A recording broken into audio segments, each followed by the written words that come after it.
성경 시편 5편을 보겠습니다. 시편 5편 1절부터 12절까지 같이 읽겠습니다.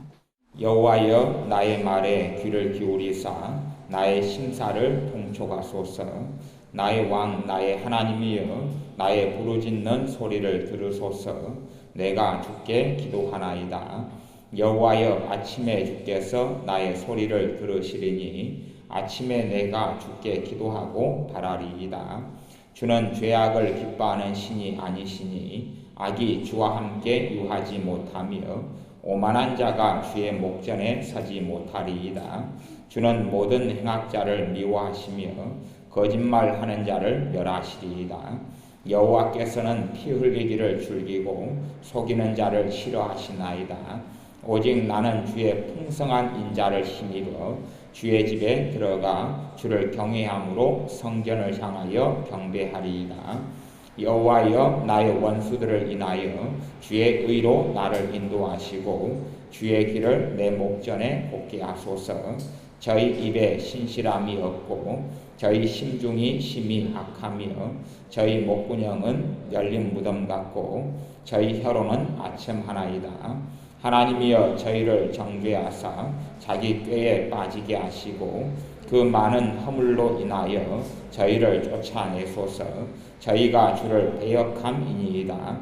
오직 주에게 피하는 자는 다 기뻐하며 주의 보호로 인하여 영영이 기뻐 외치며 주의 이름을 사랑하는 자들은 주를 즐거워하리이다.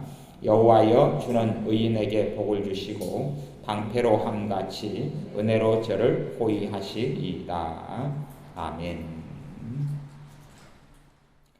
시편은 분량이 150편의 어마어마한 성경 66권 가운데 분량을 가지고 있고, 전능하신 아버지 하나님께서 성령의 감동으로 기록한 성경 가운데 가장 많은 분량입니다. 그렇다면 이 시편의 150편 가운데 우리 믿는 신자들에게 굉장히 중요한 하나님을 섬기며 이 땅을 살아나가는 데 대한 이러한 중요한 말씀들이 시편 속에 많다는 것을 우리가 생각하고 깨달을 수가 있습니다. 그 중에서 이제 시편을 읽을 때에 항상 우리가 염두에 두어야 될 것이 있는데, 그것 하나는 화자가 누구냐 하는 것을 염두에 꼭 두어야 됩니다. 시편의 대다수의 저자는 다윗이고, 또 간간히 모세나 고라 자손이나 솔로몬이나 또 저자가 밝혀지지 않은 이러한 무명의 사람들, 이런 사람들이 시편의 저자로 등장합니다. 다윗의 시, 그렇게 시편 5편 머릿말에는 되어 있는데, 다윗의 시 이렇게 돼서 다윗이 모든 것을 다 하는 말같이 보이지만 실제로 화자가 다윗이 아닌 경우도 꽤 많다는 것을 알 수 있습니다. 무슨 말이냐 하면, 다윗은 한 사람의 예언자, 선지자로 살아왔고, 그렇기 때문에 선지자, 예언자는 하나님의 말씀을 대언하는 사람, 단지 하나님의 말씀하시는 사용받은 하나님의 통로, 말씀의 통로였기 때문에 다윗의 입을 통하여 과거에 하나님께서 선지자들을 통해서 말씀하셨듯이 하나님의 말씀이 선포되는 일들이 많았다 하는 것을 생각해 볼 수가 있습니다.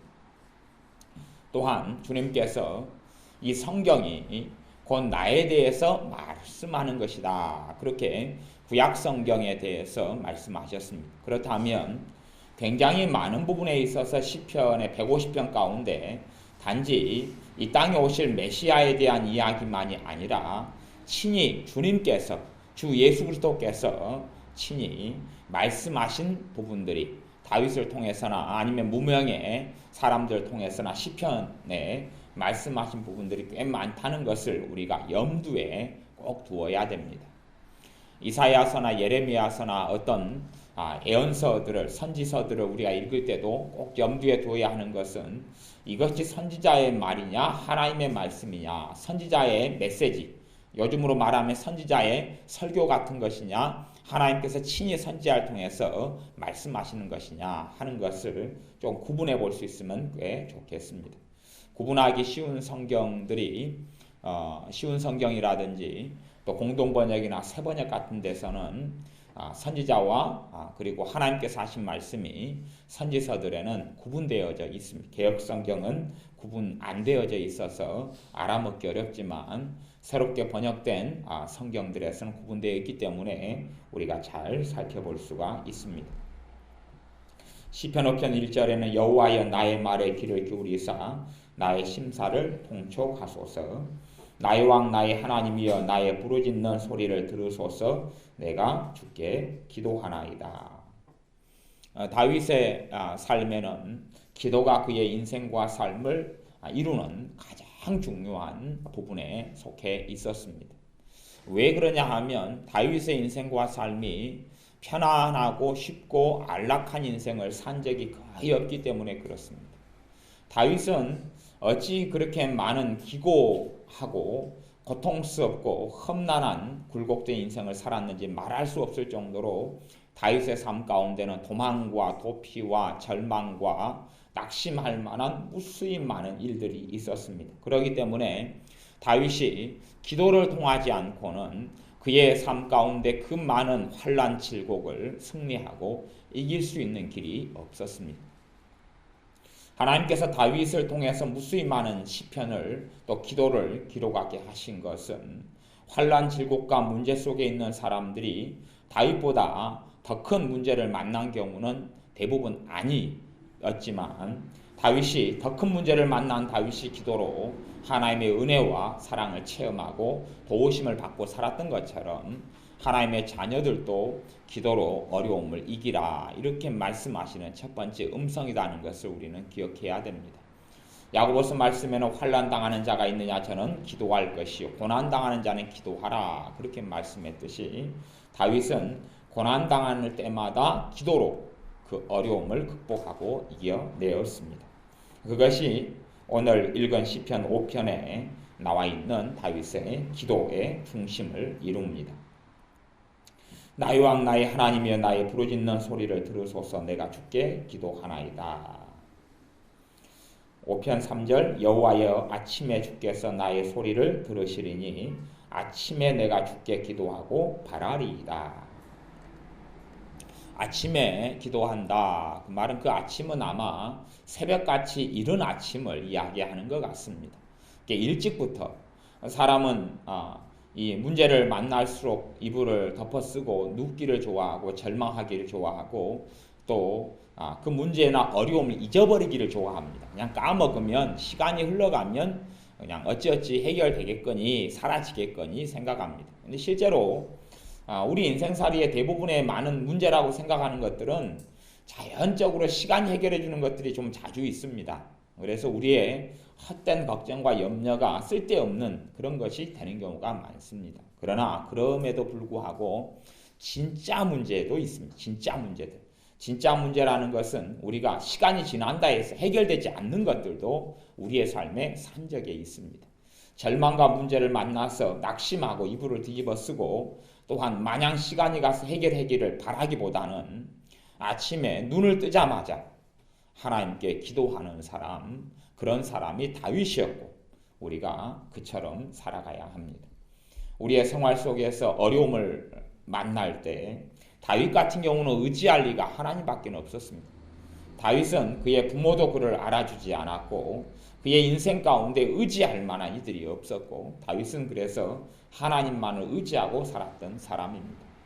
우리도 아침에 일어났을 때에 내가 어려움과 문제를 가지고 있는 경우는 아침에 일어났을 때에 그 어려움과 문제를 가지고 하나님께 먼저 아뢰는 그런 사람이 꼭 되어야 됩니다. 우리에게 다윗과 비교하면 우리에게 부족한 것이 이 시편 5편 3절을 보면 부족한 것이 하나 있다 그렇게 말할 수 있습니다. 무엇이냐 하면 내가 주께 기도하고 바라리이다. 기도는 우리가 같이 할 수 있습니다. 어려움이 만나서 하나님께 도와달라고 기도는 같이 할 수 있는데 바라리이다. 바라는 것은 별로 없을 수 있습니다. 무슨 말이냐 그러면 우리가 기도를 하면서 하나님을 의지해서 기도하고 이 다윗처럼 하나님을 바라보는 것이 있다면 기도가 끝난 다음에 우리 속에 소망들이 생겨나기 시작합니다. 왜냐하면 하나님을 바라보고 있기 때문에 그렇습니다. 그런데 어떤 사람이 기도한 다음에 마음속에 답답함이 차고 기도를 했는데 또 하고 있는 중인데 마음에 절망이 차고 한숨이 나오고 그러면 바란다기보다는 기도를 하면서 그 문제를 먹어버린 경우입니다. 문제를 먹어버려요. 사람들이 기도를 똑같은 내용을 가지고 똑같은 어려움을 가지고 가령 직장이 없다 그러면 직장을 가지고 기도할 거 아니에요?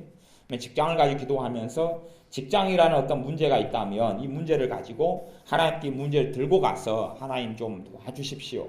이 직장을 해결해 주시고 직장 생활이 수월해지게 해주시고 아니면 내가 직장이 없는데 하나님 좋은 직장을 주십시오. 그렇게 기도를 지금 할 수 있단 말이에요.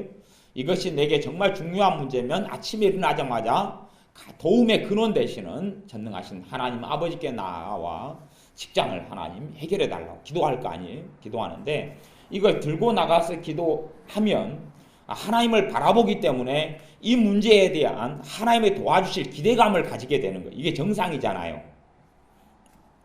가령 자식이 좀 돈이 필요해요. 자식이 돈이 필요하고 엄마한테 용돈을 좀 달라 그러거나 아이식으로 이야기해서는 치킨과 피자가 먹고 싶단 말이에요. 너무 간절히 먹고 싶어요. 그러면 엄마에게 아빠에게 나와서 엄마 좀 피자 한 쪼가리라도 좀 사주면 안 돼요. 그리고 이제 그 동안에 그 전부터 자기가 그래도 때때로 피자와 치킨을 사주는 엄마를 경험하고 살았다면 그렇게 엄마에게 아빠에게 엄마 좀 치킨 먹을 때가 다 된 것 같아요. 내 뱃속에서 치킨 시계가 좀 울고 있어요. 꼭 끼워. 그리고 치킨을 좀 채워주세요.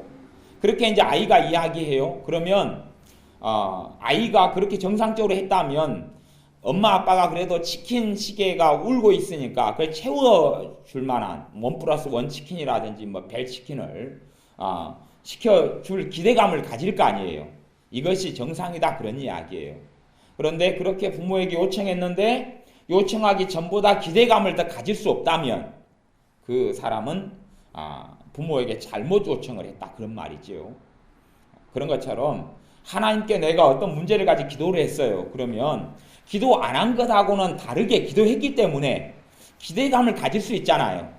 소망에 부풀고 꿈에 부풀고 그리고 하나님께서 언제 이제나 저제나 들어주실까? 하나님께서 신기한 방법으로 또한 순리대로 사람을 통해서나 지혜를 주셔서나 아니면 기적같이 도와주실 것을 바라게 되잖아요. 이러한 바라는 것이 다윗에게는 있었다 그런 말이에요. 왜냐하면 하나님을 신뢰했기 때문에 그것이 있다 그런 이야기. 하나님을 신뢰했기 때문에. 요즘에는 고등학교 아이들 낙보금도 이렇게 공낙금이죠. 꽤 그렇게 싼 것 같지는 않아요. 고등학교 이번에 낙보금 보니까 30만 원이 넘더라고요. 그러면은 1년에 되면 4분기니까 1년 만에 120만 원이 얘들 학비가. 이렇게 장난이 아닌 세상인 것 같아요. 30 몇만 원이니까 비싸요. 그런다고 사립학교 같은 경우는 훨씬 더 비쌉니다. 사립학교는 1년에 그냥 심지어는 한 4천 5천만 원 들어가는데도 많이 있어요. 어떻게 그렇게 돈 내고 학교를 다니는지 몰라도요. 어쨌든 한 학기에 30 몇만 원 되면 이제 아이가 학비를 내야 되면 부모한테 돈을 달라 그래야 될 거 아니에요. 학교를 다녀야 되니까. 한 분기에 30만 원 넘게 나오니까 1년에 4분기잖아요. 엄마 아빠 학비를 좀 주세요. 돈을 좀 학비를 주셔야지 등록금을 내서 내가 학교를 다닙니다. 그렇게 이제 하면 아이 안에는 기대감이 있잖아요. 엄마 아빠가 학비를 내줄 그 기대감이 아이 안에는 있는 것이에요. 그렇기 때문에 엄마 아빠한테 이야기했으니까 이제 엄마 아빠가 조만간 해결해 주겠지 하는 마음을 품게 되지요. 당연한 것이고 그런 기대감을 가진 아이는 걱정을 한쪽에는 이제 밀어내놓게 됩니다. 염려를 한쪽으로 내려놓게 되지요. 근데 엄마 아빠에게 이야기를 안 했어요. 엄마 아빠는 그걸 모르고 있다고 쳐요. 지금 학비를 갖다가 내야 될 때가 다 됐는데 학교에서는 너가 왜 학비를 내지 않느냐? 빨리 학비를 내라. 그리고 선생님이 담임쌤이나 교무실에서 불려와가지고 막 이렇게 아이를 학비를 내라고 윽박을 지르거나 빨리빨리 내라고 이렇게 야단을 치는 경우라면 그리고 아이는 부모에게 이야기 안 했어요. 아이가 온전히 다 감당해야 되잖아요. 그런데 부모님에게 그 문제를 이야기했어요. 그러면 아이는 짐을 내려놓게 되는 상황이죠. 근데 우리의 많은 기도가 이 문제를 가지고 하나님께 가서 기도하면 이 다윗은 그 다음에야 하나님에 대한 기대감을 가지게 돼요. 전능하신 하나님께 말씀드렸기 때문에 하나님께서 이제 손을 대시기 시작한다는 것을 다윗 마음에는 믿어지는 믿음이 있었다 하는 이야기입니다. 그런데 우리의 많은 사람들은 문제를 가지고 하나님께 나가서 기도하기보다는 문제를 먹어버리고 뱃속에 먹어버린 다음에 먹어버리면 이제 이 문제로 마음속이 꽉 차잖아요. 뱃속이 꽉 차가지고 이 안에서 나오는 이 문제에 대한 이야기들이 나와요. 문제를 먹어버린 사람은 말을 들어보면 알 수가 있어요. 문제를 먹어버린 사람의 말은 항상 부정적입니다. 문제를 먹어버린 사람은 말을 할 때 안 된다. 그리고 안 좋은 쪽의 이야기만 봐요. 어떤 일이든지 간에 부정적인 측면이 있고 긍정적인 측면이 있어요. 두 가지 측면을 다 균형 있게 보는 것은 굉장히 지혜로운 부분입니다. 그런데 너무 긍정적인 측면으로 가서 허황되게 어떤 것을 바라보는 것도 어리석은 것이지만 그것보다 훨씬 더 어리석은 것은 뭐냐 하면 너무 부정적인 쪽으로 바라보고 생각하는 것, 그렇게 말하는 것, 그것은 정말 안 좋은 것입니다. 특별히 신자들이 우리의 삶 속에 생겨나는 문제를 가지고 너무 부정적으로 본다. 그렇다고 한다는 이야기는 첫째는 그 사람이 기도하지 않는다, 기도하지 않는 사람이라는 걸 말할 수 있고, 두 번째는 그 사람이 혹 기도하는 사람이라도 하나님을 정말로 현실적으로 믿지 않는 사람이다 라는 걸 알 수가 있어요. 그 사람 입에서 나오는 이 한숨이고 나오는 이 부정적인 것이고 나오는 이 절망이고 나오는 이 한탄이고, 그런 사람은 다윗과는 다른 삶을 살게 됩니다. 다윗은 절망과 환난 속에서 하나님의 도우심을 체험했고 누렸던 사람으로 살아갔다면, 다른 하나님의 자녀는 입에서 한숨이 나오고 절망이 나오고 이런 주를 바라리이다, 주님을 바라보고 주님에 대한 소망으로 차는 것하고는 다른, 다시 이야기한 불신앙의 길을 걸어가고 있는 사람이기 때문에 다윗이 누렸던 구원, 다윗이 누렸던 하나님의 도우심과 응답을 누리지 못하게 될 것입니다. 시편 5편 4절부터 6절까지는 꽤 중요한 하나님께서 어떤 분이신가, 또 다윗이 만나고 체험했던 하나님은 어떤 분이신가가 성경에 나와 있습니다. 하나님은 어떤 분이신가? 이것이 이 땅의 종교, 많은 종교라고 일컬어지는 그러한 종교들의 어떤 신을 만들어 놓고 섬기는 것과는 아주 차별되는 것임을 알 수가 있습니다. 하나님은 어떤 분이신가 하는 것이 시편 5편 4절부터 6절까지인데, 4절에 주는 죄의 악을 기뻐하는 신이 아니시니 악이 주와 함께 유하지 못하며, 악이 주와 함께 유하지 못하며. 하나님은 전능하시지만 또한 전능하지 못하시기도 하는 면이 있습니다. 사실은 그렇습니다. 왜냐하면 저는 거짓말을 할 수가 있습니다. 저는 거짓말이라는 죄를 지을 수가 있는데 하나님께서는 거짓말을 하실 수가 없습니다. 저는 불성실할 수 있는데 하나님은 불성실하실 수가 없습니다. 저는 얼마든지 죄를 짓고 살 수 있는데 하나님께서는 죄를 지으실 수가 없습니다. 하나님은 자신을 부인하실 수가 없기 때문에 그렇습니다. 그렇기 때문에 하나님은 진리와 함께 기뻐하고 진리와 함께 거하시는 분이 하나님이십니다.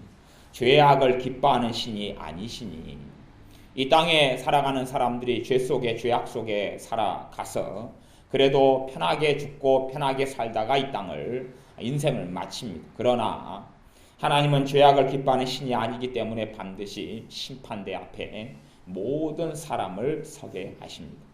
심판대 앞에 인류 역사에 과거의 사람들이라 할지라도, 현재의 사람들이라 할지라도, 미래의 사람들이라 할지라도, 그래서 로마서 말씀에는 각 사람이 선악간에 행한 대로 받으리라, 그렇게 선포되어 있습니다. 하나님께서는 각 사람들의 죄악에 있어서 그냥 간과하시고 결코 넘어가시는 일이 없습니다. 우리의 죄악에 있어서 간과하시고 넘어가신다면 그것은 예수님의 피 때문에만 가능한 일입니다. 예수님의 우리를 위해 흘리신 피 때문에만, 또한 우리가 예수님의 십자가를 의지하여 하는 회개를 통하여 우리의 죄를 예수님의 피로 덮어주시고 용서해 주시고 씻어 주실 뿐이지, 그 외에 예수님이 아니고서는 어떠한 사람의 죄도 하나님 앞에서 다 그 죄를 물으실 수밖에 없습니다. 심지어 그 아이가 아무리 어릴 때에 어떤 아이가 지은 죄라 할지라도 그 죄를 하나님께서는 그냥 넘기시는 일은 결코 없다는 것을 우리는 알 수가 있습니다. 악이 주와 함께 유하지 못하며 오만한 자가 주의 목전에 서지 못하리이다. 오만한 자는 교만한 자를 이야기하죠. 오만, 교만 거의 비슷한 말입니다. 그래서 하나님께서는 교만한 자를 대적하신다 말씀합니다. 이게 신자들 가운데 정말 내가 믿음이 있다, 내가 하나님을 믿고 있다 이런데 오만하고 교만한 사람이 있다고 쳐요. 그러면 그 사람은 하나님을 모르는 사람입니다. 하나님을 모르는 사람. 왜냐하면 교만한 자를 하나님은 대적하신다 그랬어요. 교만한 자를 대적하신다 그랬는데 어떤 사람들이 점점 오만하고 교만하고 자기를 뽐내고 자존망대하고 자신이 대단한 사람인 척, 대단히 성공한 사람인 척, 다른 사람 무시하고 꼴보고 괄시하는 사람이 있다. 그런 사람이 교회 집사님이거나 목사님이거나 아니면 장로님이거나 뭐 성도님이다. 근데 그 사람은 하나님을 모르는 사람입니다. 왜냐하면 하나님과는 맞지 않습니다. 오만한 자가 주의 목전에 서지 못한다고 이야기했습니다. 지금 이 시편 5편의 말씀은 이 다윗이라는 사람이 어떤 환경과 여건 속에서 이야기하는 거냐 하면 하나님의 백성인 이스라엘 속에서 이야기하는 것이라는 걸 생각해야 됩니다. 그러니까 하나님을 섬기는 백성들하고 일컬어지는 이스라엘 가운데 이야기하는 것입니다. 그 가운데 이야기하는 것이기 때문에 전 세계 인류가 다 대상이지만 기본적으로 하나님 백성이라고 하는 이스라엘 민족이 제외가 되지를 않습니다. 지금으로 이야기하면 예수님을 믿는다고 하는 신자들이 이 말씀의 제외를 받지 않는다 그런 말입니다. 오만한 자가 주의 목전에 서지 못한다. 이건 진리입니다. 진리. 교만한 사람, 이런 사람. 자신만 아는 독선적인 사람. 자신의 고집 뜻만 주장하고 살아가는 교만한 사람. 이런 사람이 전능하신 하나님 앞에 서지 못합니다. 그러므로 어떤 사람이 오만하고 교만하고 거만할 때에 그 사람의 삶 속에 하나님의 은혜의 역사, 성령님의 역사는 없습니다. 그런 사람들이 나는 하나님을 안다, 나는 하나님을 섬기고 있다고 아무리 말한다 할지라도 하나님께서는 오만한 자, 교만한 자를 하나님은 싫어하시며 그를 사랑하지 않습니다. 5편 5절 하반절에 주는 모든 행악자를 미워하시며 모든 행악자를 미워하신다. 사람들은 그 도덕책이나 윤리책에 보면 그런 가르침들을 가리키는 걸 종종 봅니다. 하나님의 사랑은 무한한 사랑이다. 이렇게 이제 또 신의 사랑은 무조건적인 사랑이다. 이런 식으로 저는 윤리에나 도덕에서 제가 배운 기억이 있습니다. 그런데 그건 정말로 하나님을 잘 모르는 소치입니다. 하나님을 모르는 소치입니다. 하나님께서 요한복음 3장 16절에 세상을 이처럼 사랑하사 세상을 사랑한다고 말씀하신 건 사실이에요. 사랑하시기 때문에 세상 사람들이 하나님께 회개하며 예수를 믿고 구원받기를 원하시는 것이에요. 그러나 그렇다 해서 세상에 있는 모든 사람들을 사랑하시는 것도 아니에요. 우리가 생각해 보세요. 여러분의 자식이 3명이 있어요. 부모는 자식을 다 사랑하잖아요. 그까지는 맞아요. 원론적으로 이제. 그러면 그 자식이 정말로 백해무익하거나 악한 살인마예요. 그 3명 중에 자식 중에 하나가. 그렇다면 그 자식을 그래도 부모가 사랑하느냐 아니면 그 자식의 그런 것을 미워하느냐, 이건 부모에게는 이중적인 면이 있을 수밖에 없어요. 두 가지를 가질 수밖에 없어요. 두 가지. 하나는 그 자식이 바른 길로 돌아오기를 바라는 마음이 있지만 또한 하나는 그 자식의 잘못되고 못되고 그 악한 것을 미워하는 것이 있어요. 하나님께서는 이 세상의 모든 사람을 사랑하신다는 말씀은 뭐냐 하면 모든 사람이 하나님께 돌아와서 하나님 앞에 바르게 사는 삶을 원하신다, 그것이에요. 그러니까 죄인이, 그 악인이 그들의 악 속에서 멸망하는 것을 기뻐하는 게 아니라 그 악을 버리고 하나님 말씀대로 의롭고 바르게 살아가는 것을 기뻐하셔요. 그런 부분에서 사람을 사랑하신다는 것은 그들이 기꺼이 회개하고 용서를 구할 때에 용서하시는 자비의 하나님이시다는 말씀이지. 어떤 사람이 그들의 악을 계속 자행하고 그들의 악하게 살고 못된 일을 계속 도모하면서 살아가는데 그들이 그것을 회개하지 않고 그 못된 것을 버리지 않아도 하나님께서 그들을 용서하시고 무한히 사랑해 주신다는 것은 절대 가당치도 않고 하나님에 대해서 전혀 모르는 소치의 이야기가 됩니다. 하나님의 사랑에 대해서 이야기할 때에 너무 극단적으로 치우친 부분에 하나님의 사랑을 이야기하는 사람은 하나님을 아주 오도하며 자기 멋대로 하나님을 재단하는 사람이 되고 맙니다. 그렇기 때문에 우리가 알아야 될 다른 쪽의 말씀은 뭐냐 하면 주는 모든 행악자를 미워하신다 하는 말씀을 꼭 알아야 됩니다. 주는 모든 행악자를 미워하신다. 이것은 지금요 시편 5편 특별히 4절부터 나와 있는 말씀은 4절부터 이제 어디까지인지는 좀 애매하지만 4절부터 최소한 4절, 5절, 6절 그리고 이제 7절 뭐 이렇게 최소한 4절, 5절, 6절까지는 단순하게 다윗이라는 하나님의 한 사람이 자기가 신앙 고백으로 하는 이야기가 아닙니다. 이건 그렇게 아시면 굉장히 곤란해집니다. 이건 다윗이라는 사람이 자신의 신앙 고백으로 하나님이 이런 분일 거야 아니면 이런 분인 걸 내가 알고 있습니다. 그걸 이야기하는 게 아니에요. 이것은 다윗의 이야기가 아니고 대언이에요. 대언이에요. 이건 성령님께서 하시는 말씀이거나 아니면 우리 주 예수님께서 다윗을 통해서 하시는 말씀이에요. 다윗이 하는 이야기가 아니에요. 그럼 제가 왜 그렇게 그냥 확언해서 이야기하냐 그러면 4절, 5절, 6절에서 그 앞에 그 뒤에 이제 좀 그 흐름으로 넘어가면 9절이 있어요. 9절. 이제 계속 넘어가면 9절이 있어요. 5편 9절에 보면 저희 입에 신실함이 없고 저희 심중이 심히 악하며 저희 목구녕은 열린 무덤 같고 저희 혀로는 아첨하나이다. 이건 지금 이스라엘 백성이나 세상 사람들 다 대놓고 하는 이야기입니다.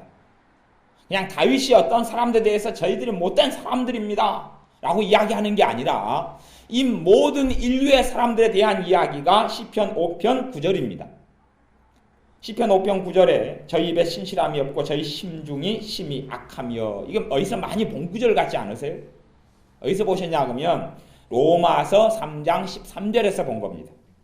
로마서 3장 13절에 로마서 3장 13절에 이 말씀을 가지고 인용해서 성경이 이렇게 전 인류에 대해서 이렇게 말씀했다고 이야기한 것입니다. 성경이 말씀했다는 것은 성경은 성령님의 감동으로 된 하나님의 말씀이기 때문에 하나님께서 또한 성령님께서 이렇게 판정했다는 이야기입니다.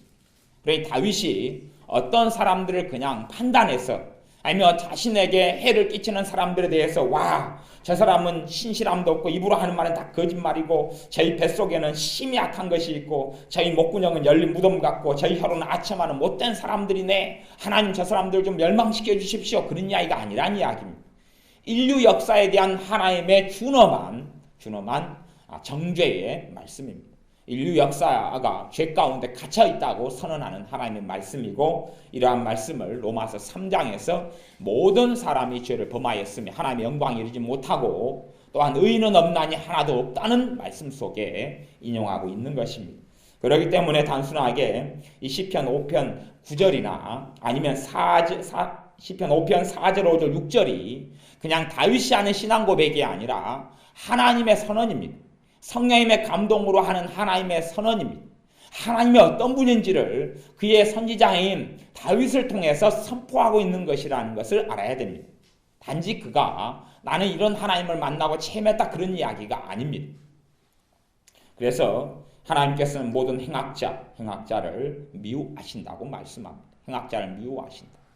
대신 그 행악자들이 하나님께 긍휼을 구하고 자비를 구하고 돌아와 회개할 때는 용서하시기를 기뻐하시는 사유하시기를 기뻐하시는 하나님이시다 라고 성경에 하나님에 대해서 계시되어 있습니다.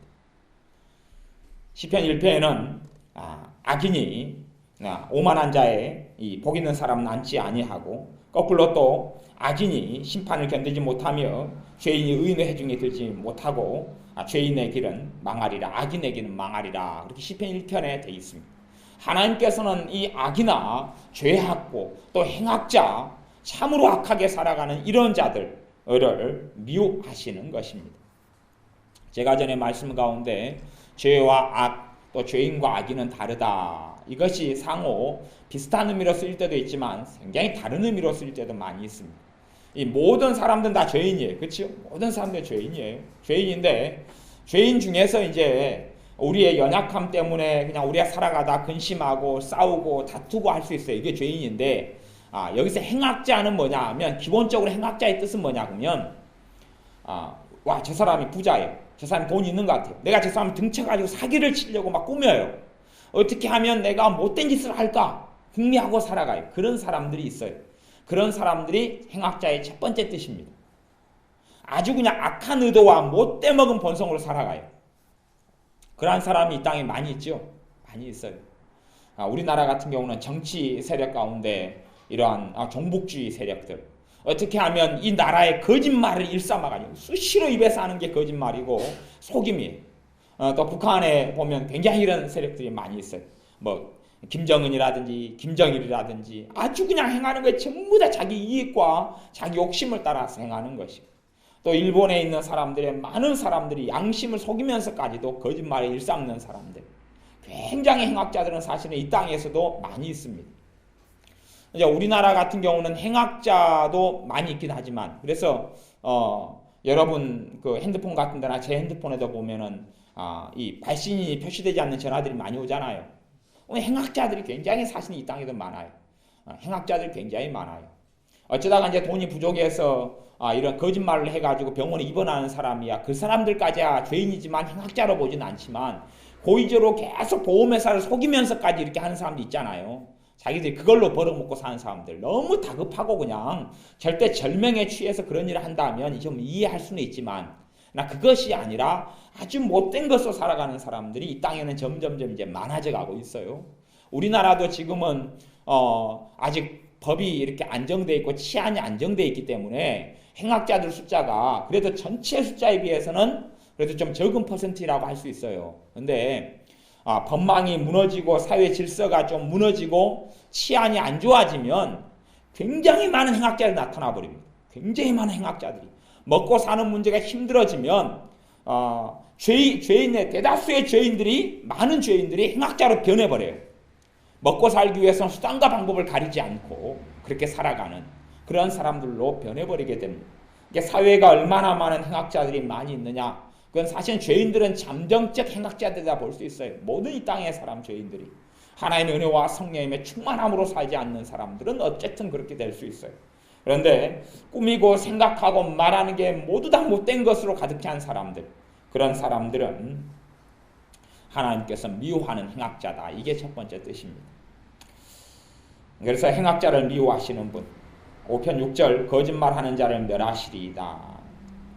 거짓말로 그들이 어쩌다가 헛거짓말, 벗거짓말이 뭐 있고 말이 그런 게 있지만은 거짓말하는 자를 멸한다 하는 말은 기본적으로 우리가 그냥 살면서 하는 일상적인 거짓말보다는 거짓말이 그들의 목적이고 이유가 되는 사람들을 이야기하는 것이, 거짓말이 그들의 존재 이유고 그들의 삶의 이유고, 사람들은 수시로 입에서 뱉으느니 목적을 가진 어떤 악한 거짓말을 입에서 담고 사는 사람들이 꽤 많이 있습니다. 꽤 많이 있어요. 좀 악의적인 뜻을 가지고 말하고 살아가는 사람들. 그래서 사람이 인간과의 만남, 또 사업상의 만남, 사람의 어떤 살아가는 세상의 삶은 다 입에 말로 인해서 거의 대부분 되어집니다. 내가 말로 인해서 어떤 말을 하고 살 것이냐인데, 이 거짓말하는 자, 거짓말하는 자. 그래서 우리가 여러분의 자식이 거짓말을 한 번 했어요. 그러면 자식한테 거짓말장이 그렇게는 안 하지요. 거짓말장이 그렇게 안 하고 네 거짓말 또 하면 혼난다 그래요. 그냥 그건 거짓말장이가 아니에요. 그런데 계속하여 거짓말을 하고 살아가면 거짓말장인 거예요.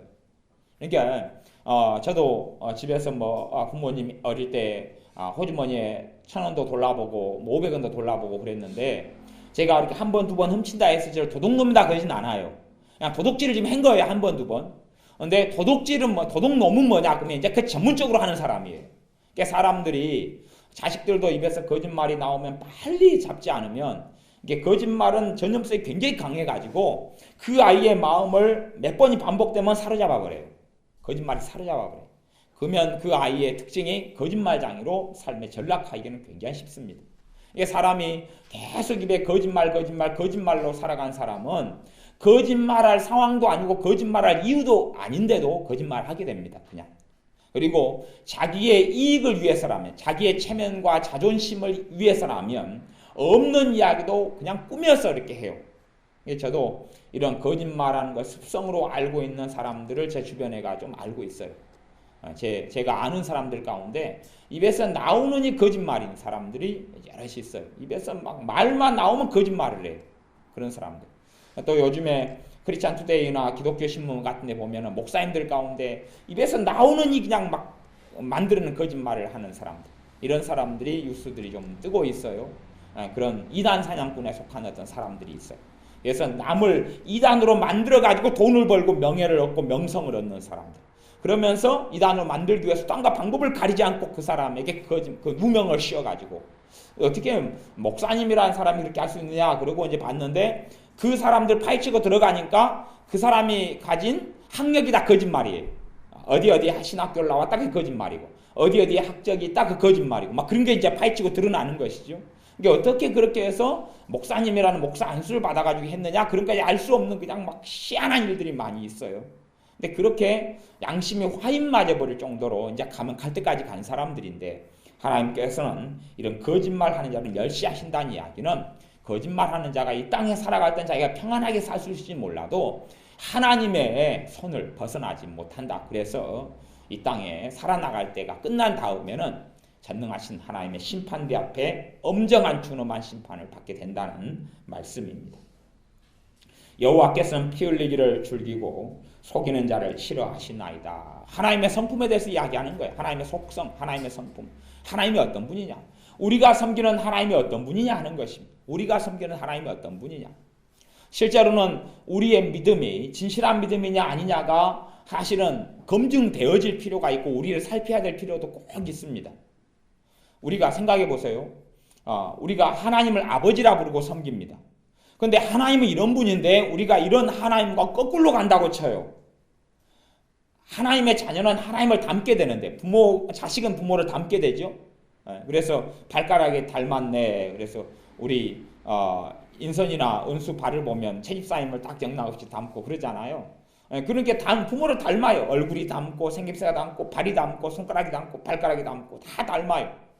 그리고 함께 있다 보면 성품도 닮고 집에 엄마 아빠가 짜증을 많이 내면 자식들도 이제 짜증 순이로 짜증돌이로 변해가고 그리고 막 항상 혈기를 많이 부리면 애들이 두 가지 중에 하나를 얻게 돼요. 혈기를 부리면 가해자와 피해자가 있겠지요. 그러면 막 분노내고 성기를 내는 부모다면 아이들은 어리기 때문에 두 가지를 같이 가지게 됩니다. 하나는 두려움, 또 하나는 아이에게 있는 분노, 혈기 두 가지. 또 부모가 항상 부정적이고 우울한 말을 하고 가정의 분위기가 침울하면 아이들이 이제 우울한 아이가 돼서 우울증을 앓기 시작해요. 어릴 때부터. 그렇게 되는 경우가 있어요. 그렇게 닮아간다 그런 이야기예요. 닮아가요. 근데 우리가 하나님께 기도하고 기도를 통하여 하나님을 섬기는데 이 하나님의 성품하고 내가 틀려요. 우리가 하나님하고 당연히 똑같을 수는 없죠. 하지만 예수님을 닮아간다. 이것이 믿음이 자라간다. 이것을 신학적인 말로 성화라 그러는데 시간이 흘러가면서 하나님이 가지고 있는 성품에 조금씩이라도 닮아가야 한다 그 말이에요. 근데 하나님과 정반대편에 있는 사람으로 존재해요. 하나님과 정반대편에 누가 있습니까? 마귀가 있죠. 근데 내가 하나님과 닮기보다 마귀하고 닮아가지고 있어요. 내 모든 존재가 마귀하고 닮아 있다고 쳐요. 마귀는 처음부터 거짓말하는 자요, 살인자요, 속이는 자요, 악한 자인데 그하고 닮아 있다면 그러면 우리가 하나님의 자녀로 또한 바른 믿음을 가지고 있는 사람으로 하나님 앞에 설 수가 없게 됩니다. 내가 하나님을 섬기는데 이 하나님의 이 성품을 알고 하나님을 닮아가야 됩니다. 하나님께서 피 흘리기를 즐기는 자를 싫어하시는구나. 피 흘리기를 즐기는 것은 사람을 모함해서 죽이고 속이고 파괴시키고 이게 피 흘린다. 사람을 파멸시키고 이렇게 파멸시키는 것 중에 사기죠. 사기. 이걸 요즘에는 옛날에는 칼로 찔러 죽이는 피 흘리는 건데 요즘에 피 흘리는 것은 그들의 인생을 무너뜨리는 것, 가정을 무너뜨리는 것, 피 흘리는 것이라고 다 해석할 수가 있습니다. 또 속이는 자. 이게 거짓말하고 속이는 것이 좀 레벨이 급수가 좀 다른 것이 있지요. 다른 것이 있어요. 7절 오직 나는 주의 풍성한 인자를 힘입어 주의 집에 들어가 주를 경외함으로 성전을 향하여 경배하리이다.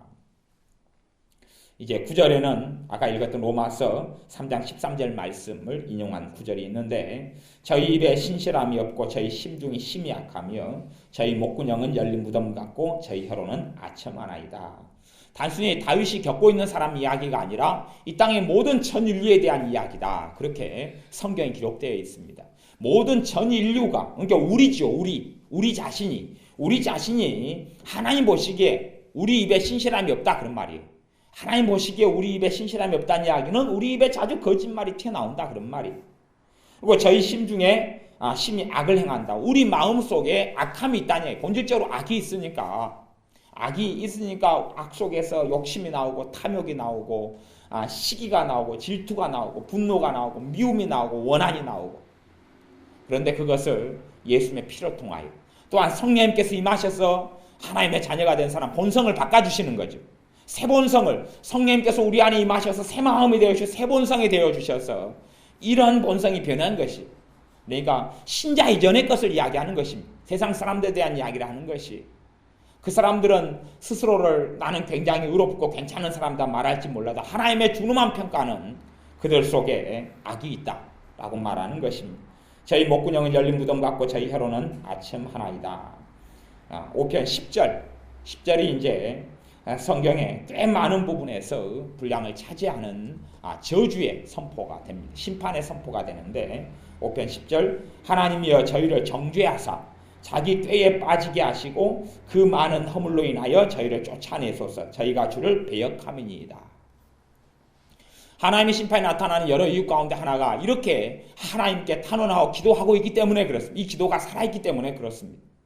그리고 이렇게 죄 가운데 악 가운데 살아가는 사람들에게 선포된 하나님의 말씀이, 그는 기도가 저희를 정죄하사 자기 꾀에 빠지게 하시고 그 많은 허물로 인하여 저희를 쫓아내소서.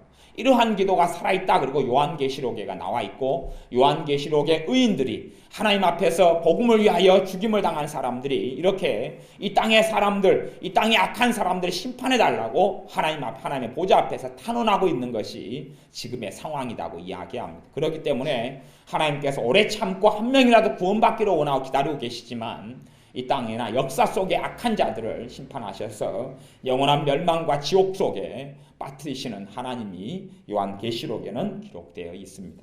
그리고 그러한 심판에 대해서 이 시편 5편 10절에는 그렇게 이 악한 자들이 자기 꾀에 빠지게 되고 또한 많은 허물 때문에, 많은 죄악 때문에 쫓아내신다. 하나님 앞에 쫓아내서 영원한 멸망의 장소인, 영벌의 장소인 지옥으로 쫓아내시는 그것을 우리가 성경에 이런 기도가 있고 이러한 선언이 있습니다. 단순하게 이런 기도가 단지 다윗의 기도가 아니라 성령님의 감동, 성령님께서 하시는 기도라는 것을 우리는 기억할 수가 있습니다. 아니면 우리 주 예수님의 기도일 수도 있습니다. 이게 단지 선지자가 하는 기도만이 아닙니다. 왜냐하면 우리 각 사람은 이런 기도를 할 수가 없습니다. 실제로 아무리 그 사람이 의인이라 그래 바르게 산다 할지라도 전능하신 하나님께 서면 그 사람의 의라는 것은 아주 더러운 옷에 불과합니다. 그렇기 때문에 실제로 신자들은 하나님께 받은 사명이 악인이라 할지라도 그들을 위해 중보해야 되고 용서해야 되고 축복해야 되는 사명을 가지고 있지, 어떤 악인이라 해서 저들을 멸망시켜 버리십시오, 그것은 신자가 할 기도도 아니고 신자가 할 때 하나님 기뻐하지도 않습니다. 그러면 과연 이 기도를 선지자가 또 다윗이 성령의 감동을 받아 했다는 것은 단지 다윗이 그렇게 딴 사람보다 탁월하고 의로워서 할 수 있는 게 아니라 이것은 하나님의 선언이 되고 성령님의 살아있는 영원한 기도가 되기 때문에 그렇습니다. 성령님의 영원한 기도가 다윗의 입을 통해서 나오는 것입니다.